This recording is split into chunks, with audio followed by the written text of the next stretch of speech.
ថ្វាយបង្គំដៃគុណហើយនឹងសួស្តីបងប្អូននិស្សិតទាំងអស់គ្នាថ្ងៃនេះខ្ញុំចង់លើកយកនៅពាក្យសេដ្ឋកិច្ចដើម្បីនឹងធ្វើការបកស្រាយក៏ដូចជាការធ្វើបទបង្ហាញជូនបងប្អូនដើម្បីជូនជ្រាបអញ្ចឹងពាក្យសេដ្ឋកិច្ចនេះគឺជាភាសាបាលីមកពីពាក្យថាសេដ្ឋៈ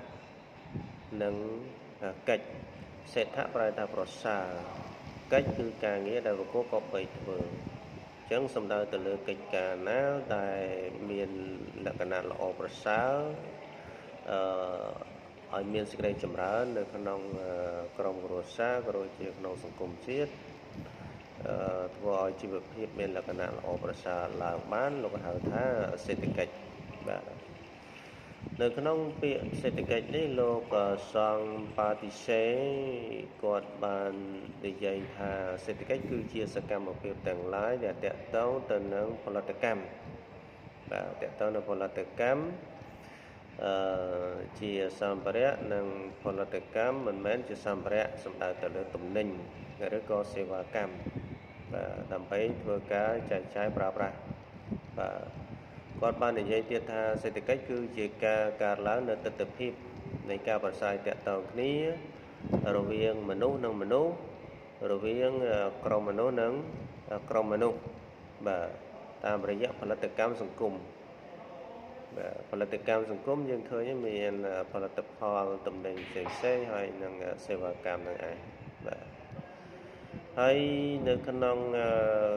ការធ្វើឲ្យប្រសើរឡើងនៅផលិតកម្មសង្គមនោះត្រូវគោរពតាមគោលការណ៍5យ៉ាងទី1គឺកត្តាពលកម្មគេហៅ labor factor កត្តាពលកម្មនេះគឺសំដៅទៅលើ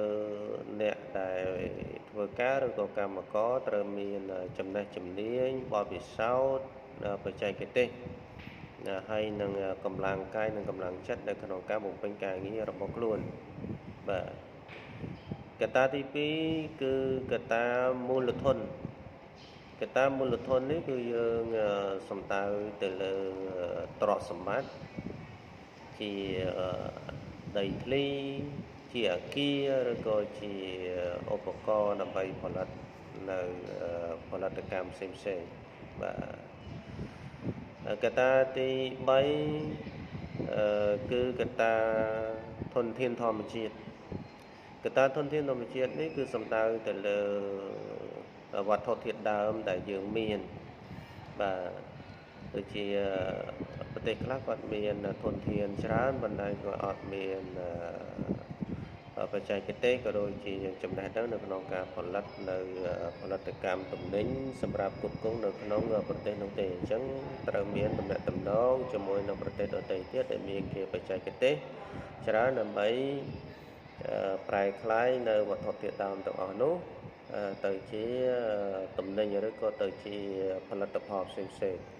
បាទហើយកត្តាមួយទៀតតទៅនឹងកត្តាបច្ចេកទេសបាទ technology នេះវាសំដៅទៅលើគ្រឿងម៉ាស៊ីនឬក៏ឧបករណ៍ទំនើបបាទតែអាចយកមកប្រើប្រាស់ឬក៏ផលិតនៅ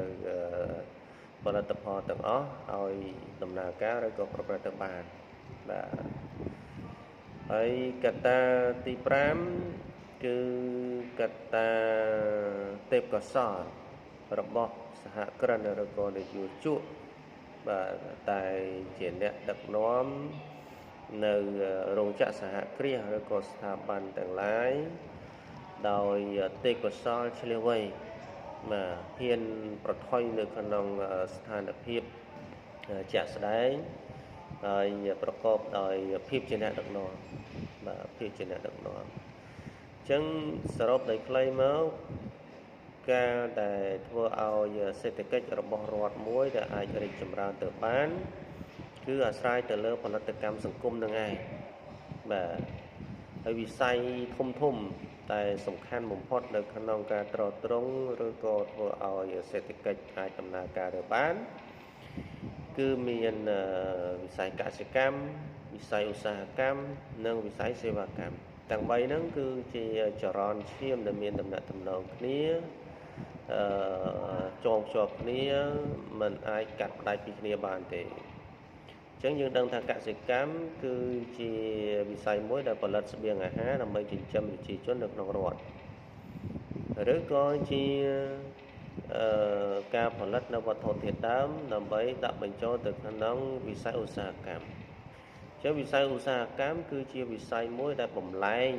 នៅវត្ថុធាតុដើមដែលបានមកអំពីកសិផលឬក៏កសិកម្មទាំងឡាយផ្សេងៗហ្នឹងដើម្បីកែច្នៃទៅជាវត្ថុសម្រាប់វត្ថុសម្រាប់ដើម្បី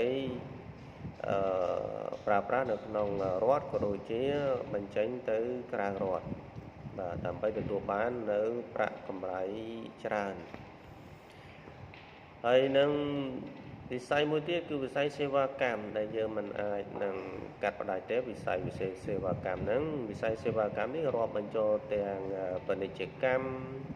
ការគ្រប់គ្រងទៅលើពន្ធដារហើយនៅវិស័យដឹកជញ្ជូនជាដើមបាទកាលណាយើងមានវិស័យសេវាកម្មនេះល្អប្រសើរនោះសេដ្ឋកិច្ចនឹងមានការរីកចម្រើនខ្លាំងហើយនឹងឆាប់រហ័សហើយនឹងអាចនឹងធ្វើឲ្យប្រទេសជាតិនឹងទៅជាប្រទេសដែលខ្លាំងក្លានៅក្នុងវិស័យសេដ្ឋកិច្ចបាទនេះជាចំណុចសំខាន់ដែលរដ្ឋត្រូវយកចិត្តទុកដាក់នៅក្នុងការធ្វើយ៉ាងណាឲ្យសេដ្ឋកិច្ចរបស់រដ្ឋរីកចម្រើនគឺផ្អែកលើកត្តាទាំង5ដែលខ្ញុំបានរៀបរាប់ខាងលើណាចឹងខ្ញុំមានប៉ុណ្ណេះជាការចូលរួមចែករំលែកណាសូមអរគុណសូមអរគុណ